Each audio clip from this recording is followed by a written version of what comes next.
Bonjour à tous et bienvenue dans cette nouvelle vidéo. Aujourd'hui, on va voir tout ce qui est bonnes pratiques et les astuces pour le jour J, tout ce qui est hygiène, etc. Donc, je suis accompagnée de Alf et Anthony pour répondre à toutes vos questions. C'est parti. Alf, Anthony, est-ce que déjà, dans un premier temps, vous pouvez nous donner, vous, vos bonnes pratiques et toutes vos petites astuces pour le jour J avant qu'on réponde à toutes les questions des étudiants? Alors du coup, déjà on commence par se laver les mains. On désinfecte tout le matériel qu'on va utiliser. Tout doit toujours être propre, le plan de travail aussi. Tout doit être organisé et rangé. Et puis, ça c'est les grandes lignes déjà. Et je vais ajouter, on ne stresse pas, d'accord? Parce que justement, quand on stresse énormément, on oublie beaucoup de choses. Et il est important de vraiment être concentré pour pouvoir nettoyer son matériel et suivre son ordonnancement en même temps. Alors du coup, petite question, est-ce que vous pouvez nous dire comment ça va se passer quand ils vont arriver dans le labo, par quoi ils doivent commencer déjà dans un premier temps? Alors, dès que vous arrivez dans le labo, il est important de sortir votre matériel vraiment de base et de le désinfecter. C'est-à-dire le matériel que vous allez le plus utiliser, à savoir la maryse, les spatules ou le fouet. Le reste du matériel, vous pouvez le laisser dans votre mallette et vous le sortirez quand vous en aurez besoin. À savoir que vous aurez déjà l'épreuve avant, donc vous saurez déjà quel ustensile vous allez le plus utiliser. Et une fois que c'est fait, on attend le top départ et puis vous lancez votre épreuve. Merci Alf, merci Anthony. Alors première question, pour assurer une bonne hygiène tout au long de l'examen, quels sont les bons gestes? Donc là, est-ce qu'on peut rappeler vraiment les gestes d'hygiène, que ce soit avec le matériel, les matières premières, etc. etc. Donc du coup, encore une fois, on se relave les mains. On désinfecte chaque récipient dans lequel on va verser quelque chose. On l'essuie bien aussi. Même si c'est un désinfectant de contact, il faut essuyer les excédents. Après, je pense aussi aux œufs, auquel cas il faut se laver les mains une fois qu'on les a utilisés. Évidemment, on se lave les mains une fois qu'on a fini de casser tous ces œufs et on ne fait pas un œuf, on se lave les mains, on fait un autre œuf. Je préfère préciser. On privilégie le fait de casser ses œufs sur son plan de travail avant de les verser dans un récipient. On ne les casse pas sur le bord de son cul de poule, par exemple. Et puis après, je sais pas, on pense à bien filmer au contact, toutes les préparations à base de crème. Dans les règles d'hygiène, il y a aussi le fait de justement utiliser la cellule pour faire refroidir des préparations chaudes qui sont destinées à être froides. Je pense aux crèmes pâtissières, crème anglaise ou par exemple des purées de fruits exactement. Donc il faut vraiment les faire chuter en température. Donc il faut vraiment passer par le congélateur ou le frigo pour pouvoir justement les faire refroidir vite et éviter ou diminuer au moins le développement bactériologique. Et je me permets également d'ajouter de ne pas laisser les matières fraîches dehors, de toujours bien mettre tout au frigo. Ne laissez pas vos crèmes dehors ou votre beurre pommade, par exemple. On va y arriver après sur cette question. Mais ne laissez vraiment rien de ce qui est frais dehors. Voilà. Alf, tu as ajouté quelque chose? Ne mettez pas vos doigts. Ne mettez surtout pas vos doigts dans la bouche. Ayez ce réflexe de toujours soit avoir une cuillère que vous rincez ou alors de vous laver les mains après avoir mis votre doigt dans une de vos préparations. Du coup, la cuillère, une fois qu'elle a servi, vous la lavez. Bien entendu, voilà, on nettoie bien entendu sa cuillère après l'avoir utilisée. Donc si vous goûtez une fois que l'assaisonnement n'est pas bon, vous relavez votre cuillère et vous regoûtez. Et vous relavez votre cuillère derrière. L'assaisonnement, il se croit en cuisine. C'est parti.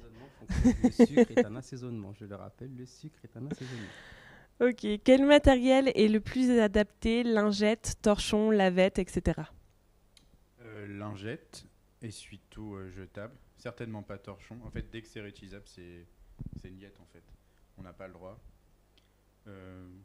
Éponge, de toute façon, vous allez prendre avant, c'est plutôt des lavettes que vous allez avoir donc à disposition. Donc c'est vraiment ça. Rien de réutilisable encore. Et d'ailleurs, j'ajoute aussi que vous aurez tout ce qui est hygiène sur place le jour J, donc pas la peine de prendre avec vous toutes vos éponges, etc., etc. Vous aurez ce qu'il faut sur place. Et concernant les lingettes, certains demandent si vous pouvez apporter vos propres lingettes. Si c'est destiné à nettoyer votre propre matériel, il n'y a pas de problème. En revanche, pour tout ce qui va être plan de travail ou le matériel qu'on vous met à disposition, prenez plutôt les lingettes que l'établissement vous fourniront pour nettoyer leur matériel. Justement, je vois, doit-on apporter notre produit désinfectant? Non. Après, tu peux toujours enfin, c'est pas une obligation. Tu peux te prendre un spray désinfectant de surface, comme ça, t'as pas besoin de courir pour le chercher dans tout le laboratoire. Ça peut être une option. Après, c'est pas du tout une obligation de l'avoir emmené avec toi. Et dans tous les cas, tu devras finir ton nettoyage final avec les produits mis à disposition. Parce que ton produit, ton désinfectant, bien qu'il désinfecte, il vient de l'extérieur. Donc, tu devras forcément finir avec les désinfectants, les produits en tout cas désinfectants de l'établissement. Super. Je vais rester dans les questions hygiène tant qu'on y est. Est-ce que, selon vous, il y a quelque chose qui est rédhibitoire au niveau de l'hygiène? Alors, rédhibitoire, non. Rien n'est rédhibitoire et rien n'est éliminatoire. Sauf cas extrême, bien entendu, mais rien n'est rédhibitoire et éliminatoire. Vous perdrez forcément des points à chaque fois que vous ferez une erreur niveau hygiène ou autre. Mais rien n'est rédhibitoire. Faites vraiment attention pour ne pas perdre des points inutiles. Exactement, essayez d'aller en gagner sur des choses assez faciles comme l'hygiène. Quand et comment devons-nous nettoyer notre plan de travail? Alors déjà, on le nettoie, c'est-à-dire qu'on va débarrasser toutes les salissures visibles, que ce soit de la farine, je sais pas, une éclaboussure, peu importe. Donc en général, c'est eau et savon entre guillemets pour grossir le trait. Une fois que ça c'est fait, et ben du coup, on essuie, on désinfecte et on essuie à nouveau en fait. Et là, c'est bon. Exactement. Et quand tout au long de votre épreuve, tout Voilà. simplement. Ça veut dire dès que vous changez d'étape, sauf il y a une question qui viendra après, on l'expliquera, mais dès que vous changez d'étape, on passe un coup et on recommence et on reprend en tout cas notre préparation. Toujours question hygiène. Devons-nous faire la plonge à la main? Oui. Alors déjà, il va falloir faire la plonge à la main parce que vous allez être plusieurs. Donc la plonge automatique va être monopolisée. Sachant qu'en plus, avec la plonge automatique, tu vas avoir un laps de temps avant de récupérer tes ustensiles. Déjà, tu risques de les perdre ou de te les faire prendre. Et puis, c'est quand même beaucoup plus pratique de le faire au fur et à mesure et de le faire à la main. Comme ça, tu récupères tout de suite. Tu es sûr de rien oublier, de prendre tout de suite ce que tu as besoin. Et petit point aussi au niveau de la plonge, faites attention à ne pas laisser des couteaux dans la plonge pour éviter, quand vous lancez la main dedans, d'éviter de vous couper. Ou alors prévenez au moins la personne qui est avec vous sur le plan de travail. Si vous mettez un couteau dans la plonge, prévenez-la. Autre question, Hygiène, à moins que tu voulais rajouter quelque chose peut-être? Non. Pouvons-nous transporter notre plonge propre, puis la sécher au papier absorbant à notre poste? Je te conseille quand même de l'essorer au maximum avant de la déplacer. Après, tu peux finir de l'essuyer et après la désinfecter sur ton plan de travail. Ça, il n'y a pas de souci. Mais le plus gros du travail doit quand même être fait à la plonge. Oui, effectivement, sinon tu vas salir tout le laboratoire et on risque de ne pas être très content en tant qu'examinateur.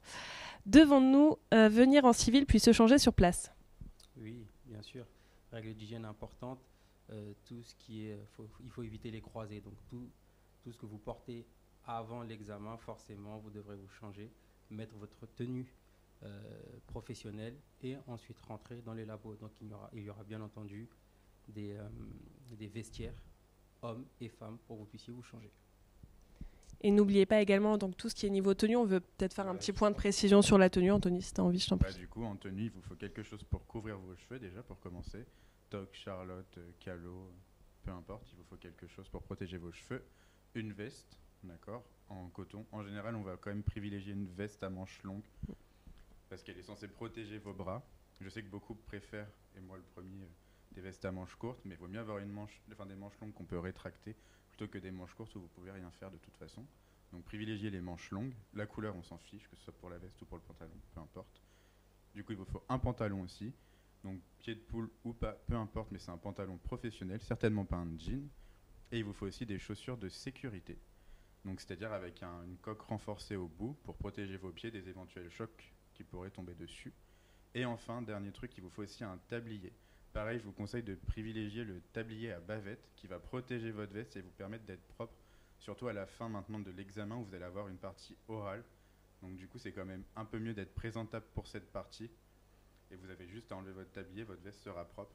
Et pareil, encore une fois, si la bavette vous gêne, vous pouvez toujours la replier pour la mettre en dessous. Donc c'est quand même un peu plus polyvalent. Et j'ajoute aussi de ne pas oublier de vous couper les ongles, de ne pas avoir de bijoux, donc rien du tout, hein, ne prenez pas de risque au niveau bijoux, et également de ne pas avoir de vernis sur vos ongles. Pareil pour les boucles d'oreilles. Ouais, aucun bijou, zéro. Et parce que ça arrive le jour de l'examen, si vous oubliez vos chaussures ou votre pantalon ou un de vos éléments, de votre tenue, il se peut que le centre d'examen puisse vous dépanner, d'accord? Cependant, pensez vraiment à prendre l'entièreté de votre tenue pour ne pas être embêté le jour J. Parce que si vous n'avez pas vos chaussures de sécurité, vous pouvez être refusé le jour de l'examen. Donc pensez bien à prendre l'ensemble de votre tenue, la préparer, mettez-la à côté de votre mallette, comme ça vous êtes sûr de ne pas l'oublier. Et comme ça, le jour de l'examen, vous êtes tranquille. Autre petite question hygiène. Faut-il laver notre batteur entre la détrempe et la pâte à tarte? Non, il n'y a pas besoin. Vous avez juste besoin, vu que c'est deux choses à base de farine, que les éléments, enfin les ingrédients sont quasiment similaires, bah, du coup vous avez juste à très bien corner votre cuve et après vous aurez juste à passer de l'un à l'autre, il n'y a pas de souci. Par contre, si après vous enchaînez avec une crème, je caricature, mais là oui évidemment il faudra laver et désinfecter votre cuve. De la même façon, faut-il nettoyer le plan de travail entre un tour de PF et une abaisse de tarte? Donc là, dans la continuité de la question, et donc en fait, non. Comme ça reste un travail de farine, pareil, vous grattez bien, enfin vous cornez ou vous raclez, vous époustez au maximum si jamais il y avait encore des chutes, par exemple, précédentes. Et après, bah, vous pouvez enchaîner sans avoir besoin de nettoyer et désinfecter votre plan de travail, vu que ça reste un travail de farine. Autre question hygiène, vous en avez beaucoup. Faut-il mettre les choux garnis au frais pendant que nous préparons le fondant? Tout doit passer au frais. À partir du moment où vous avez fini une préparation, elle doit obligatoirement passer au frais. Donc oui, vous garnissez vos choux, vous les rangez au frais. Pendant 10 minutes, vous préparez votre fondant, vous ressortez vos choux, vous les glacez et vous les remettez au frais. Merci. Est-ce mal vu de vérifier la cuisson d'une crème anglaise en passant le doigt sur la maryse? Non, ce n'est pas mal vu, c'est une technique de vérification. C'est une technique qu'on l'utilise en tout cas pour vérifier la cuisson. En revanche, on ne met pas le doigt dans la bouche juste après, ou alors on va se nettoyer les mains derrière. Et on se nettoie les mains avant aussi, bien entendu. Alors, on sort un petit peu de l'hygiène. Doit-on amener nos moules et nos cercles? Alors non, il n'y a pas besoin. Tout ce que vous allez avoir besoin d'emmener et tout ce que vous n'aurez pas besoin d'emmener, enfin tout sera marqué déjà sur votre convocation, il y aura une liste de matériel à amener ou pas de toute façon dessus. Alors par contre, après, petit point là-dessus, vous pouvez emmener ce que vous avez envie, évidemment, dans la limite du raisonnable. Ne prenez pas votre batteur, vos plaques ou ce genre de choses. Par contre, si vous voulez prendre tous vos cercles à tarte, vos moules à entremets, etc., vous pouvez les prendre pour essayer de gagner du temps également le jour J. Et petit point d'ustensile à prendre également, il se peut que dans certaines écoles, vous ayez du feu à gaz. Donc si vous avez votre allume-feu, ça peut être quand même assez pratique. Et également, n'oubliez pas des minuteurs, des timers pour toutes vos préparations. C'est une chose auquel on ne pense pas forcément. Mais moi, par exemple, le jour de l'épreuve, j'avais donc un timer par préparation avec ce que j'avais à préparer sur chaque timer. Et voilà, tu veux rajouter? Oui, je vais rajouter. Prenez un crayon avec vous, du coup, soit pour votre ordonnancement, ça c'est la base. Mais prenez aussi une calculette pour calculer bien vos quantités. Calculatrice, donc on a vu passer sur le groupe quelques exemples de convocation. C'est des calculatrices les plus basiques, c'est-à-dire que dès qu'on peut enregistrer quelque chose dedans, elle sera refusée. Et pareil, vous n'aurez pas le droit d'utiliser votre smartphone. Donc il faut bien une calculatrice. Je précise dessus. Je vais quand même juste revenir sur le matériel. Dites-vous une chose, c'est que les centres d'examen, la plupart du temps, sont soit des CFA ou des écoles. Donc toute l'année, il y a des élèves qui utilisent du matériel. Donc ce sont des espaces équipés. Donc ne vous prenez pas la tête à amener des moules à brioche ou autre. Vraiment, tout sera fourni sur place. Comme le disait Anaïs, vous pouvez prendre vos petits cercles à tarte ou autres, mais n'allez pas dans l'extrême. Et également, n'oubliez pas, de toute façon, quel que soit le matériel que vous prenez, à le marquer d'une couleur avec un Chatterton de couleur ou ce genre de choses pour être sûr de le retrouver à la fin de l'épreuve et de ne pas perdre tout votre matériel pendant l'épreuve parce que ça arrive très souvent. Si vous n'avez pas de matériel noté, vous ne saurez pas quoi est à qui plutôt. Et donc, vous risquez de perdre votre matériel. Rien d'autre à ajouter sur qui a quoi? Oui, c'est pareil, ça va, c'est pareil. Incroyable, on se fait remonter tout le temps ici. Comment faire si notre matériel ne rentre pas dans notre mallette, Anthony, s'il te plaît? Du coup, alors, Qu'est-ce qu'on peut faire? Du coup, on peut prendre dans un autre sac, ou on peut le filmer et l'emmener à part. Du coup, il n'y a pas de souci là-dessus. Exactement, mais vu que normalement vous prenez donc le strict minimum de ce que vous avez besoin, normalement tout est censé rentrer dans une mallette de pâtisserie, excepté le rouleau. Éventuellement poser problème, mais un bon coup de film, ça suffit. Exactement. Et d'ailleurs, est-ce que vous avez des idées de comment ranger la mallette? Alors là, clairement, c'est à vous de choisir la façon dont vous allez ranger votre mallette. Il n'y a pas de bonne ou de mauvaise façon. C'est vraiment vous et votre organisation et en fonction de la mallette que vous avez, parce que vous n'avez pas tous les mêmes mallettes et du coup, la façon de ranger n'est pas la même dedans. Pour l'ordonnancement, avez-vous des conseils? Le conseil le plus simple, ça va être de prendre la préparation la plus longue. Alors à chaque fois, j'ai toujours peur de m'emmêler les pinceaux, mais pour le P1, du coup, ce sera la pâte. Donc soit pâte levée feuilletée, soit pâte feuilletée. Et du coup, c'est elle qui va en gros marquer les curseurs. Vous le complétez vous complétez celle-là avec sur la première colonne. Et en fait, après, vous allez avoir des trous et c'est à partir de ces trous-là que vous allez pouvoir mettre les autres préparations. Et pour le P2, ce sera l'entremets qui va en fait mettre toute la suite des éléments en fait en place vis-à-vis des temps de repos. Sachant que pour l'entremets, en général, vous allez commencer soit par le biscuit, soit par l'insert quand il y en a un. Parce que l'insert a besoin d'un temps de congélation. Totalement. Pouvons-nous avoir un rouleau en bois? Donc ça, oui. Ensuite, est-ce que vous aurez une liste de questions à poser lorsque nous allons visiter notre lieu d'examen? Les questions, ça va être un peu à toi de les poser. Du coup, ça va dépendre. Moi, je te conseille que dès que tu penses à quelque chose, tu l'écrives sur un morceau de papier. Enfin, tu te fais une liste. Et après... Après, la visite en centre d'examen, c'est surtout pour vous, pour prendre vos repères, pour repérer bien tout simplement où se trouve la cellule, les fours, où va être le plan de travail avec toutes les pesées, ce genre de choses. Et finalement, juste vous mettre en confiance et baisser votre niveau de stress. La visite du centre d'examen n'a lieu vraiment que pour ça, c'est pour vous rassurer, parce que les étudiants qui ont l'habitude de travailler dans ce centre d'examen sont un peu privilégiés, entre guillemets, parce qu'ils du coup, ils connaissent le laboratoire, ils perdent moins de temps le jour J. Mais c'est vraiment que ce but-là. Il n'y a pas de... jamais vu de questions très précises à poser. Ensuite, est-ce que nous avons d'autres questions? Oui. Pouvons-nous taper notre beurre de tourage au rouleau?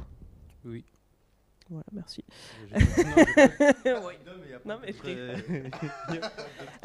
Épreuve de PSE, messieurs. Avez-vous des exercices pour s'entraîner? Non, après la PSE, c'est assez simple et basique. Pareil, n'allez pas trop loin, c'est vraiment des révisions simples, ça suffit amplement. Ouais, la PSE, c'est vraiment des questions de logique, il n'y aura rien de très compliqué. Donc ne vous stressez pas trop avec cette épreuve, jamais très très compliqué. Ne pas vous mettre la rate au courbouillon. Merci Anthony. Ça, c'est un mot de fin incroyable. J'aime beaucoup. Est-ce que vous avez d'autres choses à dire? On arrive à la fin des questions qu'on a eues pour cette vidéo. Est-ce que vous voulez rajouter des choses? Rajouter, oui, j'insiste encore. Ne stressez pas. Ne stressez pas. Ne stressez pas. Non, vraiment, ne stressez pas. En tout cas, pas avant l'épreuve. Vous avez encore du temps. Continuez à vous entraîner, continuez à réviser. Et ne vous mettez pas de pression inutile avant. En général, vous avez souvent les bonnes réponses et les bonnes actions. C'est le stress qui va faire que vous allez oublier la moitié de la logique et au final, vous perdez des points. Donc, faites-vous confiance, vous avez la bonne logique et vous avez surtout de très belles capacités. Donc, allez-y à fond et jusqu'au bout. Totalement. Et ce que je disais hier pendant le coaching avec tout le monde, c'est que de toute façon, le jour J, vous allez avoir tellement de choses à faire que vous n'allez même pas avoir le temps de stresser parce que vous serez juste concentré dans vos préparations. Donc, essayez de rester focus sur ce que vous avez à faire. Ne regardez pas ce que fait le jury, ne regardez pas ce que fait j'arrive plus à parler, ce que font vos camarades, c'est ça que je voulais dire. Restez focus sur ce que vous avez à faire et vous allez voir qu'au final, l'épreuve va passer tellement vite que vous n'aurez même pas au final le temps de stresser. Petit point également sur l'ordonnancement, il y a une des épreuves où l'ordonnancement est obligatoire, donc ça, vous n'avez pas le choix, il faut le faire, c'est noté. Et comme je vous le dis, je vous le répète et on vous embête un peu avec ça, mais l'ordonnancement est tellement important que même dans l'épreuve où vous n'avez pas à le faire, je vous conseille de prendre 5 à 10 minutes en début d'épreuve, quitte à perdre 10 minutes sur votre pratique, mais pour vous organiser, faire votre petit ordonnancement à vous, pour être sûr de dérouler votre épreuve dans les meilleures conditions, histoire de ne pas partir à droite à gauche, parce que sans ordonnancement, vous allez avoir tendance à faire un truc, à aller sur autre chose et avoir aucune organisation. Oui, Alf. Parce que j'y pense. Je préfère vous le dire quand même, une fois de plus, l'examen, ce n'est pas Top Chef. Le jour J, n'allez pas dans des dans des créations. Non, allez au plus simple. Il faut juste que ça soit beau, propre et commercialisable. C'est tout ce qu'on vous demande. Faites ce qu'on vous demande exactement. Et peut-être un Exactement. petit point sur le cahier de recettes, parce qu'on a eu beaucoup de questions au fur et à mesure de l'année dessus. Donc le cahier de recettes est devenu obligatoire. Ok. Donc vous n'avez pas dedans vos procédés, on est d'accord. Vous avez juste vos grammages. Anthony vous a déjà préparé un super cahier de recettes que vous pouvez utiliser, qui est tout prêt à être utilisé sur votre espace membre. Vous ne pouvez pas ajouter d'indications sur vos recettes, donc restez le plus basique. Regardez le cahier qu'Anthony a fait, il est très très bien fait. Pardon. Ou Fanny aussi qui a fait sur le groupe, effectivement, vous pouvez retrouver en cliquant sur la petite loupe, en cliquant sur Fanny, vous pourrez trouver, elle a fait un super cahier de recettes. Et voilà, donc ne l'oubliez pas le jour J, parce que sinon ça va être compliqué pour vous, parce que maintenant vous n'aurez plus tous les grammages qui vous seront donnés le jour de l'épreuve. Ah, c'est bien. Non, j'y pense. Une dernière chose, pardon. Le jury. Le jury n'est pas là pour vous mettre la pression, pour vous faire peur. Donc si le jury, le jour J, vient vous poser des questions pendant que vous êtes en train de travailler, ne paniquez pas. Continuez votre préparation. Ils ne sont pas là pour vous taper sur les doigts. Juste vous répondez aux questions et vous continuez votre travail. Ne vous rajoutez pas une pression parce qu'un jury vient vous poser une question. Et souvent, si on vient poser une question, c'est peut-être justement pour signaler attention, tu n'es peut-être pas sur la bonne route. C'est pas pour vous stresser, c'est peut-être plus pour vous donner une indication. Et également, en parlant de jury, au niveau des fours, parce que ça, la question, voilà, je l'ai eu beaucoup, je t'écoute. Du coup, la température des fours, normalement, elle est réglée par les jurys. Pourquoi ? Parce que vous n'êtes pas tout seul. Donc du coup, en fait, il va falloir que déjà ils connaissent leur four, donc ils vont savoir à quelle température les régler. Et puis en fait, comme encore une fois, vous n'êtes pas tout seul, il va falloir bien échelonner pour tout le monde. Donc les fours seront déjà réglés. Donc connaissez quand même les estimations de chaque température pour vos recettes, parce que si vous avez plusieurs fours, ils vont régler un four pour la pâte à choux, par exemple, un four pour les biscuits, et à vous de savoir dans lequel vous allez devoir vous diriger. Mais après, vous n'aurez pas à toucher au four normalement pendant votre épreuve. Pareil pour les chambres de pouce. Et effectivement, pendant l'épreuve, les examinateurs, on ne vous laissera pas ouvrir la porte d'un four. Par exemple, s'il y a de la pâte à choux dedans, on ne vous laissera pas ouvrir la porte pour enfourner votre plaque. Donc c'est vraiment, vous allez voir, vous n'allez pas être lâché dans la nature le jour de l'examen. Ils seront vraiment autour de vous pour vous encadrer à ce niveau-là. Donc pas d'inquiétude, parce que c'est une question qui revient très très souvent au niveau de la cuisson. Au niveau de la cellule, c'est pareil, vous ne serez pas tout seul dedans. Donc évitez de l'ouvrir toutes les 5-10 minutes, laissez les choses prendre en cellule. Oui, et alors faites attention, parce que souvent vous n'avez pas l'habitude de la cellule. Je veux bien que vous vous en serviez totalement, surtout pour les entremets, il n'y a pas de souci. Faites juste attention à pas, dès que vous voulez un coup de froid, mettre en cellule. La cellule, c'est vraiment hyper puissant. Et du coup, si vous ne savez pas la jauger, vous allez vite vous retrouver avec quelque chose de congelé. Je pense au travail de pâte, par exemple, où vous êtes beaucoup à me demander si vous pouvez les mettre en cellule. En soi, je ne suis pas contre, mais faites vraiment attention. Parce que si vous la mettez vraiment trop longtemps, vous n'allez pas pouvoir l'utiliser, en fait. Donc, vous pouvez l'utiliser, mais avec parcimonie. Mettez-vous toujours des timers dès que vous mettez quelque chose en cellule, c'est important. Et puis après, de mon côté, je pense qu'on a fait le tour. Est-ce qu'il y a d'autres choses que vous pensez qu'on n'a pas abordées ? Oui, il y a tout ce qui est chute, par exemple. Oui. Ouais, de toute façon, dès que vous avez un doute, entre guillemets, tournez-vous vers le jury. Après, quand je vous dis de vous tourner vers le jury, allez-y, entre guillemets, intelligemment. C'est genre, j'ai ça, je sais pas quoi faire. C'est, j'ai ça, est-ce que vous voulez que j'en fasse ça ou est-ce que vous voulez que j'en fasse ça ? Enfin, genre, en gros, est-ce que vous voulez que je les mette de côté ou est-ce que vous voulez que je m'en serve et que j'en fasse un petit à côté ? Voilà, il faut juste y aller de manière intelligente. Ils vont voir votre professionnalisme plutôt que d'y aller et de dire je sais pas quoi faire avec ça. Ça montre comment vous avez réfléchi à quelque chose, quoi. Pareil, s'il y a un raté d'une préparation, avant de jeter, toujours se retourner également vers le jury. Ne jetez pas vos préparations comme ça, parce que c'est une certitude que du coup vous allez attirer toute l'attention de tout le monde sur vous. Ouais. Et vous allez perdre beaucoup de points, effectivement. Donc toujours dans ce genre de moment, quand il y a un doute, effectivement, tournez-vous vers le jury, mais comme Anthony a dit, de manière assez intelligente. Sachant que souvent vous êtes déjà hyper exigeant vers vous-même et des fois un raté ça peut passer quand même. Enfin, il y a raté et raté, c'est toujours pareil, il y a différentes notions, mais il y a des ratés qui vont vous permettre quand même d'avancer. Et encore une fois, vous n'êtes pas noté que sur la finalité du produit, vous êtes noté sur plein d'étapes en fait. Donc du coup, peut-être que, je sais pas, une crème ratée, en fait, ça n'empêchera pas que votre millefeuille soit beau à la fin et que vous ayez gagné quand même un certain nombre de points. Pas tous du coup, mais vous en aurez gagné quand même pas mal. Et je pense par exemple, donc, comme Anaïs vous dit, si vous avez un raté, vous allez voir le jury qui vous dira, soit tu l'utilises quand même, mais on a pris compte que tu t'es rendu compte que c'était raté. Et mais du coup on le sait et on sait que voilà, enfin du coup ça sera un peu mieux vu que Totalement. de du coup soit essayer de le camoufler en l'utilisant et en cachant le truc, soit au contraire en l'ayant jeté puis en ayant recommencé et on va vous dire bah attends, j'ai vu que t'avais raté, t'as pris l'initiative de. Et en gros bah ça peut être préjudiciable parce que des fois il y a les quantités à peu près justes pour l'examen et du coup bah c'est à dire qu'il y aura quelqu'un qui va peut-être se faire avoir et qui pourra pas recommencer.